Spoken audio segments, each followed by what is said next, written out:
Hello guys. आज हम कुछ क्वेश्चन आंसर करने वाले हैं जो कि आपके कंपटीशन एग्ज़ाम के लिए बहुत ज़्यादा हेल्पफुल रहने वाले हैं। ठीक है, तो हमारा पहला क्वेश्चन है, जैसा कि आपको यहाँ पर दिख रहा है। हमारा पहला क्वेश्चन है कि संविधान सभा की प्रथम बैठक कब हुई थी। ठीक है, तो जो हमारी संविधान सभा थी उसकी पहली बैठक जो हुई थी वो 9 दिसंबर 1946 यानी कि 1946 को संविधान सभा की पहली बैठक जो थी 9 दिसंबर 1940 को नई दिल्ली के कॉन्स्टिट्यूशन हॉल, जिसे हम संसद भवन के नाम से जानते हैं, उसमें हुई थी। ठीक है, देखो जो हमारे संविधान सभा को लेके ना बहुत बड़ी एक हिस्ट्री है अपने आप में। अभी हम उस हिस्ट्री को थोड़ा जानने की कोशिश करेंगे कि क्या हिस्ट्री रही है संविधान को लेके और कैसे ये हमारी बैठक हुई थी। क्या 9 दिसंबर वाली जो बैठक थी, यानी कि जो हमारी 9 दिसंबर वाली जो बैठक थी वो पूरी तरह से चल पाई थी या नहीं चल पाई थी, या उसके सिवा भी कोई बैठक हुई थी, उसके बारे में हम जानेंगे। ठीक है,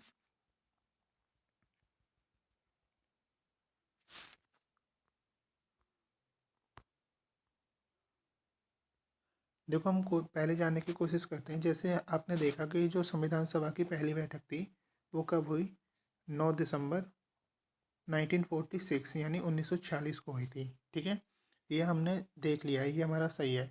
लेकिन जो 9 दिसंबर 1946 को जो बैठक हुई थी वो पूरी तरह से चल नहीं पाई थी। ठीक है, क्योंकि वहाँ पर जो मुस्लिम लीग थी, मुस्लिम लीग के मेंबर्स उसमें प्रेजेंट नहीं थे, क्योंकि उनको ऐसा लगा था कि जो 9 दिसंबर को बैठक हो रही है उसमें सारे हिंदू और जो हमारी आईएनसी यानी कि इंडियन नेशनल कांग्रेस, उसके ही मेंबर इसमें हैं, जो कि जवाहरलाल नेहरू के द्वारा कंडक्ट कराई गई थी। ठीक है, तो इसलिए मुस्लिम लीग नहीं आई थी उसमें। फिर जो हमारी दूसरी बैठक हुई थी वो हुई थी हमारा 13 दिसंबर 1946 को, जिसमें कि मुस्लिम लीग के कुछ पर्सन आए थे। ठीक है, तो जब जो हमारी 13 दिसंबर 1940 को जो बैठक हुई थी, जवाहरलाल नेहरू ने उस बैठक को नाम दिया था ऑब्जेक्टिव रिजोल्यूशन, ऑब्जेक्टिव रिजोल्यूशन। ठीक है, मैं यहाँ पे रिजोल्यूशन लिख देता हूँ, वो हुई थी।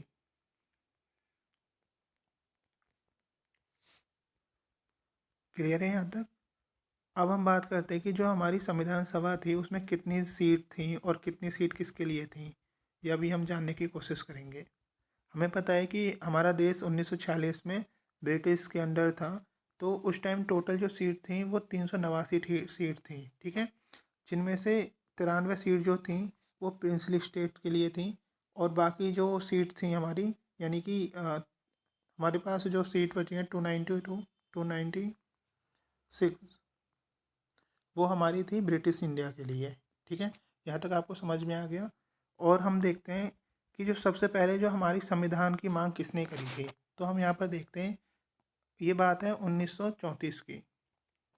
1934 को सबसे पहले जो संविधान की मांग करी थी वो करी थी हमारे एम एन रॉय ने। एम एन रॉय ने कहा था कि हमारे भारत के पास भी एक संविधान होना चाहिए। ठीक है, तो सबसे पहले संविधान के लिए जो बात रखी थी 1934 में वो एम एन रॉय ने रखी थी। ठीक है, उसके बाद फिर 1935 में हमारा एक GOI आता है, यानी गवर्नमेंट ऑफ इंडिया एक्ट आता है, जिसको नज़र रखते हुए 1935 में INC यानी कि इंडियन नेशनल कांग्रेस, उसने मांग रखी कि हमारे पास भी हमारा खुद का संविधान होना चाहिए। ठीक है, फिर अब हम बात करते हैं आगे आगे क्या हुआ।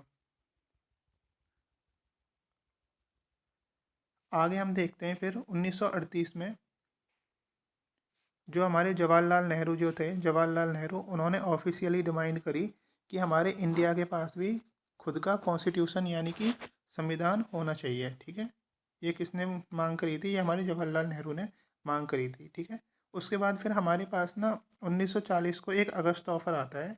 ठीक है, अगस्त ऑफर आता है जिसमें ब्रिटिश की, मतलब ब्रिटिश भी अपने आप को उसमें रखना चाहते थे, इसलिए जो 1940 में अगस्त ऑफर आया था वो क्या हो गया, रिजेक्ट हो गया। रिजेक्ट क्या हो गया, क्योंकि ब्रिटिश अपने आप को इसमें इन्वॉल्व करना चाहते थे। ठीक है, उसके बाद फिर बात आती है 1942 को। 1942 को हमारे पास फिर क्रिप्स मिशन आता है,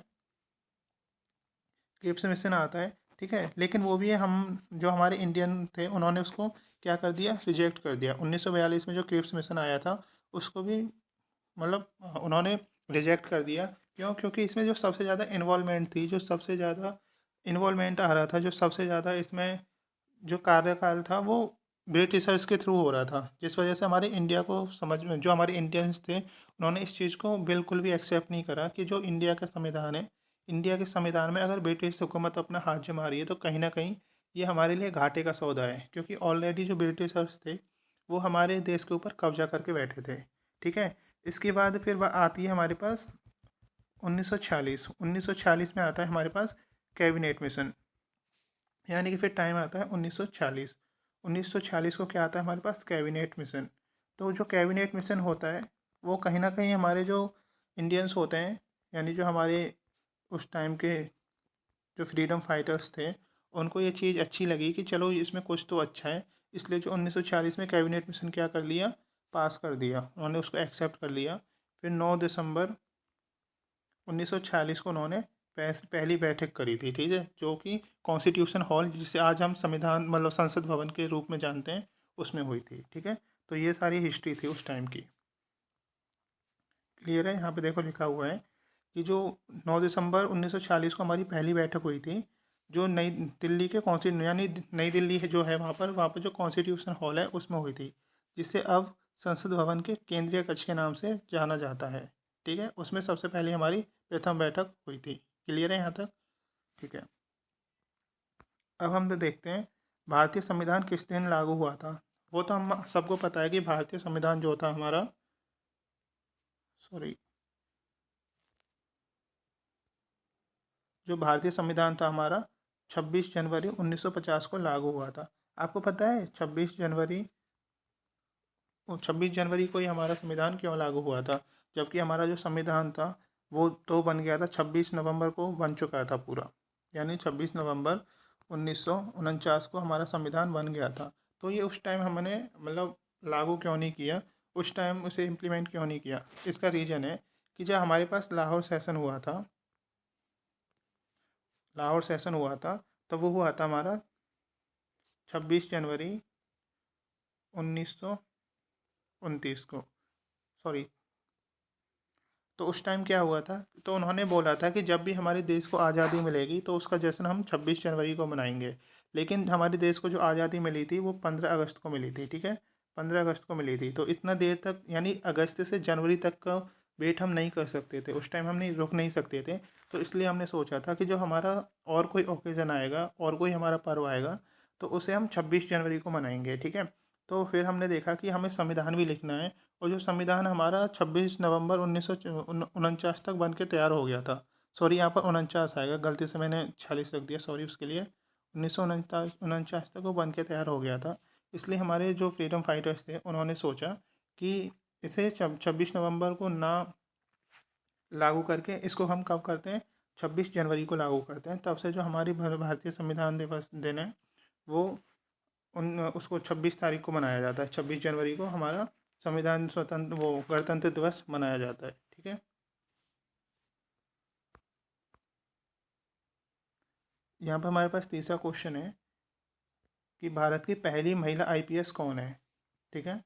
आपने सुना होगा भारत की जो पहली महिला आईपीएस कौन है, तो हमारे पास जो पहली महिला आईपीएस है वो है हमारी किरण बेदी। किरण बेदी मैम हमारी भारत की सबसे पहली महिला आईएएस है, जिन्होंने पहली यूपीएससी की परीक्षा पास करी थी, जिसके थ्रू वो आईपीएस बनी थी। ठीक है। देखो ये रही भारत की पहली महिला आईपीएस हमारी किरण बेदी मैम है। ये उनका फ़ोटो है, आप यहाँ पर देख सकते हो।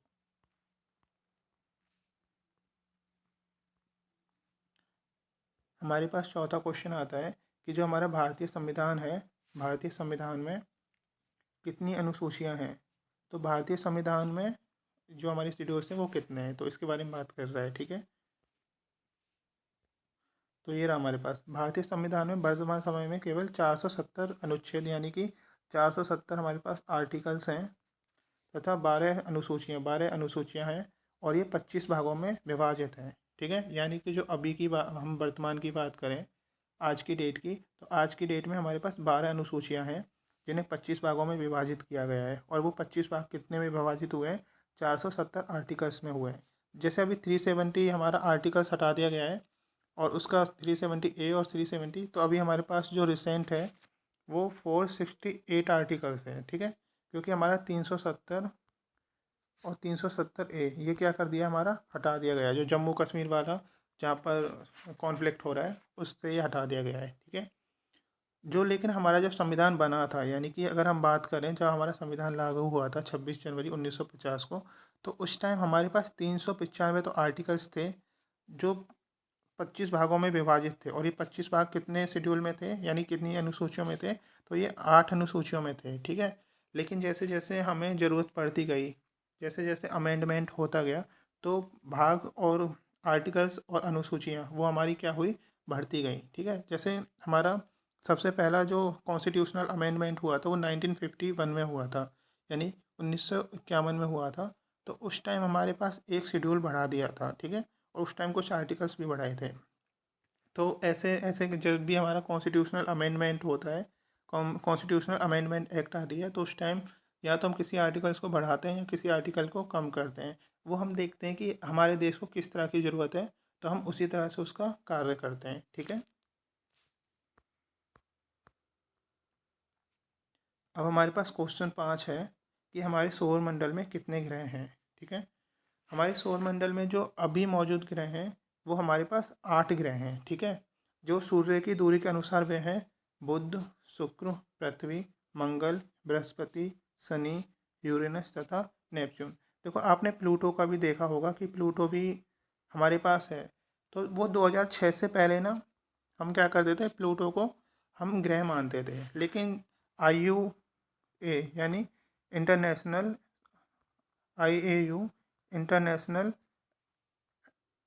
इंटरनेशनल जो हमारे पास एस्ट्रोलॉजिकल यूनिट थी, उसने क्या काम करा था कि 24 अगस्त, सॉरी यहाँ पे लिख देता हूँ मैं, उन्होंने क्या काम करा था 24 अगस्त 2006 में प्लूटो को जो ग्रह की कैटेगरी थी, यानी प्लेनेट की कैटेगरी से क्या कर दिया था, हटा दिया था। क्योंकि प्लूटो कभी भी अपने पाथ पर अच्छे से घूमता नहीं था। जैसे आपको पता है कि जितने भी हमारे पास ग्रह हैं, जैसे ये हमारा सन है, तो सन के आसपास जितने भी ग्रह क्या करते हैं, एक अपने पाथ पर घूमते रहते हैं, ठीक है। लेकिन जो हमारा प्लूटो था वो अपने पाथ को कभी कभार चेंज कर देता था, कभी वो अपने पाथ पर रहता था, कभी अपने पाथ में नहीं रहता था। इसलिए जो हमारी इंटरनेशनल एस्ट्रोनॉमिकल यूनिट है उसने क्या काम करा था, 24 अगस्त 2006 को प्लूटो को ग्रह की कैटेगरी से हटा दिया था। इसलिए उसे अब ग्रह की कैटेगरी में नहीं रखते हैं। हम सिर्फ बुध को मानते हैं, शुक्र को मानते हैं, पृथ्वी, मंगल, बृहस्पति, शनि, यूरेनस तथा नेपच्यून को हम अब ग्रह के रूप में मानते हैं, ठीक है। जो सूर्य के सबसे नज़दीक ग्रह है वो है हमारे पास बुध, ठीक है। और जो हमारे पास दूसरा जो पृथ्वी सूर्य के सबसे नज़दीक है वो है शुक्र। पृथ्वी हमारे तीसरे नंबर पर आती है, ठीक है। अगर हम सौरमंडल की बात करें, सौरमंडल में सबसे बड़ा जो ग्रह है वो है हमारा बृहस्पति, और सबसे छोटा जो है वो है हमारा बुध ग्रह, ठीक है। बेशक हमारा जो बुध ग्रह है वो सूरज के सबसे पास है, लेकिन सबसे गर्म ग्रह जो है हमारा वो है हमारा शुक्र। शुक्र हमारा गर्म ग्रह इसलिए है क्योंकि शुक्र ग्रह के पास एक एटमॉस्फेयर है, और उस एटमॉस्फेयर में कार्बन डाइऑक्साइड सबसे ज़्यादा पाई जाती है, ठीक है।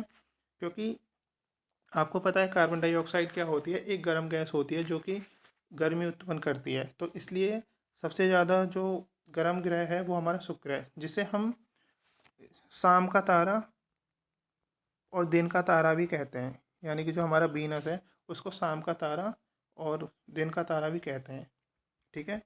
आप एक चीज़ ध्यान रखना कि जितने भी हमारे ग्रह हैं वो वेस्ट टू ईस्ट रिवॉल्यूशन करते हैं, यानी कि पश्चिम से पूरब की तरह घूमते हैं। लेकिन जो हमारा शुक्र ग्रह है, यानी कि जो हमारा शुक्र ग्रह है वो पूरब से पश्चिम की तरफ घूमता है, ठीक है। ये चीज़ ध्यान रखना। देखो ये रहे हमारे यहाँ पर आपको ग्रह दिख रहे होंगे। सबसे पहला हमारा मरकरी है, ठीक है।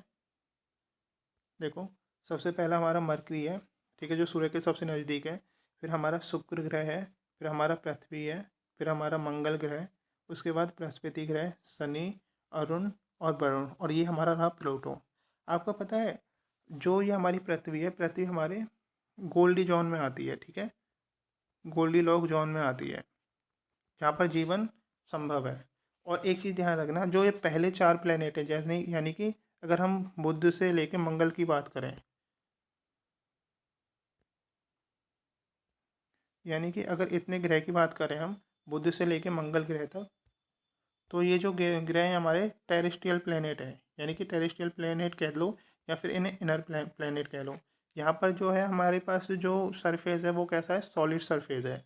यानी कि बुध, शुक्र, पृथ्वी और मंगल, ये हमारे ऐसे ग्रह हैं जिनके पास सॉलिड सरफेस है। बाकी जो हमारा बृहस्पति, शनि, अरुण और वरुण, ये कैसे हैं, हमारे पास गैसियस प्लेनेट है। ठीक है, इनके पास मतलब ज़रूरी नहीं है कि जैसे हमारे पृथ्वी पर मतलब स्थल है वैसा ही स्थल यहाँ पर हो। ठीक है, और यहाँ पर हम देखते हैं कि जो हमारा मंगल और बृहस्पति ग्रह है, यानी मंगल ग्रह और बृहस्पति ग्रह के बीच ना एक हमारे पास एस्ट्रॉइड बेल्ट रहती है। कौन सी बेल्ट रहती है, एस्ट्रॉइड बेल्ट रहती है। यहाँ पर जो एस्ट्रॉइड बेल्ट होती है, जहाँ पर जितने भी जो कॉमेट या एस्ट्रॉइड रहते हैं वो हमारे पृथ्वी पर आके गिरते हैं। वो ऐसे इसलिए होता है क्योंकि जब ये प्लैनेट सारे रिवॉल्यूशन करते हैं जैसे पृथ्वी और ये इस तरह से, तो क्या रहता है कि जो मंगल ग्रह होता है एस्ट्रॉइड बेल्ट से, जो एस्ट्रॉइड बेल्ट से एस्ट्रॉइड को अपनी तरफ खींच लेता है और फिर वो अपने पाथ से चला जाता है और उस पाथ पर पृथ्वी आ जाती है, तो वो पृथ्वी की तरफ गिरते हैं। ठीक है, लेकिन जो बड़े बड़े ग्रह होते हैं जो खतरनाक होते हैं, तो उसे बृहस्पति ग्रह क्या करता है, अपनी ग्रेविटी से अपनी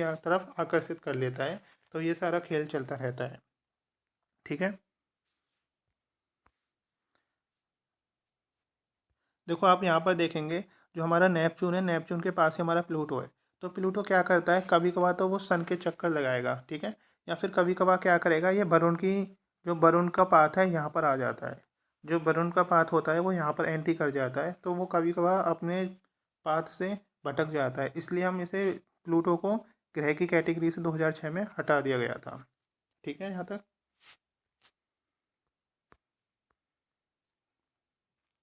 हमारे पास अब क्वेश्चन है कि भारतीय रिजर्व बैंक जो हमारा आरबीआई है, ठीक है, जिसे बैंकों का बैंक कहते हैं, कि प्रथम गवर्नर कौन थे, यानी कि जो भारतीय रिजर्व बैंक था उसके सबसे पहले प्रथम गवर्नर कौन थे। ठीक है, पहले हम एक चीज़ जानने की कोशिश करते हैं कि 1 अप्रैल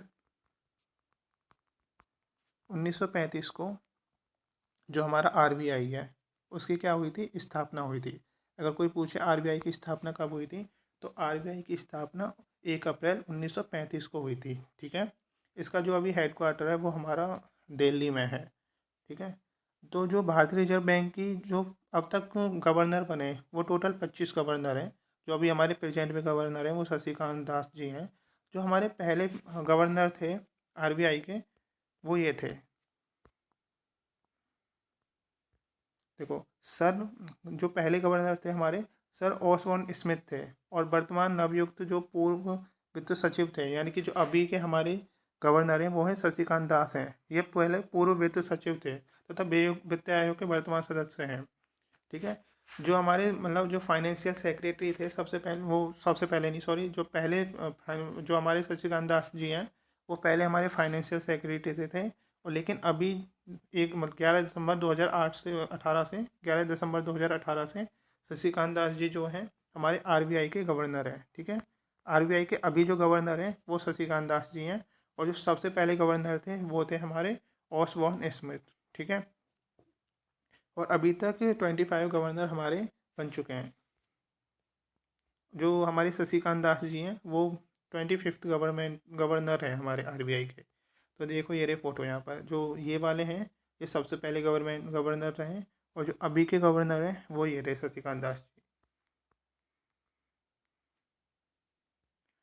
और फिर अगला क्वेश्चन आता है हमारे पास, उत्तर प्रदेश के प्रथम मुख्यमंत्री कौन थे। तो जो हमारी प्रथम मुख्यमंत्री थे उत्तर प्रदेश के, वो थे हमारे गोविंद प्रधान गोविंद बंधु पंत। ठीक है, गोविंद बल्लभ पंत हमारे उत्तर प्रदेश के सबसे पहले मुख्यमंत्री रहे हैं। ठीक है, तो यहाँ पे लिखा हुआ है कि भारत की स्वतंत्रता के पश्चात, यानी कि जो हमारा देश आज़ाद हुआ था 15 अगस्त 1947 को, तो उस टाइम जो हमारा उत्तर प्रदेश है उसे संयुक्त प्रांत या फिर यूनाइटेड प्रोविजन के नाम से जानते थे। लेकिन ये बात है हमारी 24 जनवरी 1950,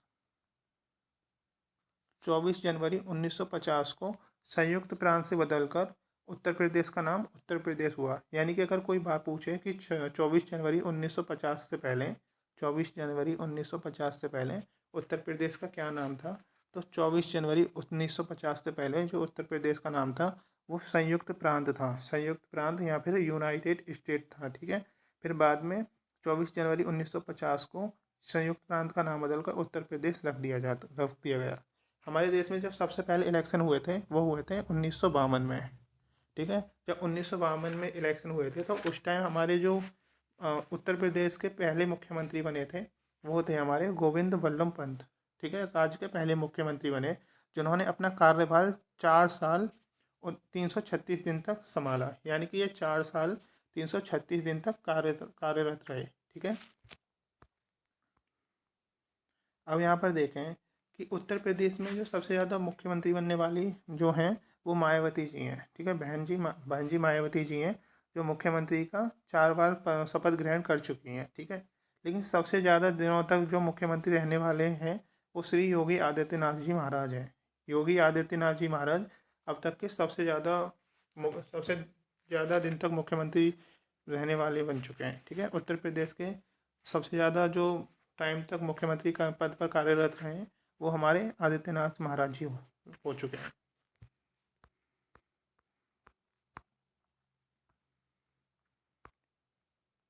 ये हमारे पहले मुख्यमंत्री जी का फ़ोटो है। ये देखिए, ये है हमारे पहले मुख्यमंत्री जो उत्तर प्रदेश के सबसे पहले मुख्यमंत्री थे। इनका नाम है गोविंद बल्लभ पंत। ठीक है, इनके बारे में थोड़ा जानते हैं। देखो यहाँ पे लिखा है ये यूपी के पहले सीएम रह चुके हैं। ठीक है, ये उनकी जयंती का लिया हुआ फ़ोटो है। अगर इनकी बात करें तो स्वतंत्रता सेनानी गोविंद बल्लभ पंत का जन्म 10 सितंबर 1887 को हुआ था। जो हमारे गोविंद बल्लभ पंत जी हैं इनका जन्म जो हुआ था 10 सितंबर 1857 को हुआ था। ठीक है, ये जो हमारे अंग्रेजी हुकूमत थे उनके खिलाफ कई बार लड़े थे और जिसके कारण वो कई बार जेल भी गए हुए हैं। ठीक है, 1955 से 1961 के बीच देश के केंद्रीय गृह मंत्री के रूप में भी सेवा दी है। यानी कि अगर 1955 से लेकर 1961 की बात करें तो हमारे देश के ये होम मिनिस्टर भी रह चुके हैं। ठीक है, 1957 को इन्हें भारत के सर्वोच्च नागरिक सम्मान भारत रत्न से सम्मानित किया गया है। तो ये भी ध्यान रखना कि जो हमारे गोविंद बल्लभ पंत जी हैं इनको 1957 में भारत का जो सबसे सर्वोच्च नागरिक सम्मान है भारत रत्न उससे भी इन्हें सम्मानित किया गया। Thank you. Thank you. कैसी लगी आपको ये क्लास, आप प्लीज़ बता देना, कमेंट में बता देना। ये मेरी पहली ऐसी डिटेल क्लास है तो हो सकता है यहाँ पे थोड़ी मिस्टेक होगी, तो मैं आने वाले टाइम में उस चीज़ को क्लियर करने की कोशिश करूँगा।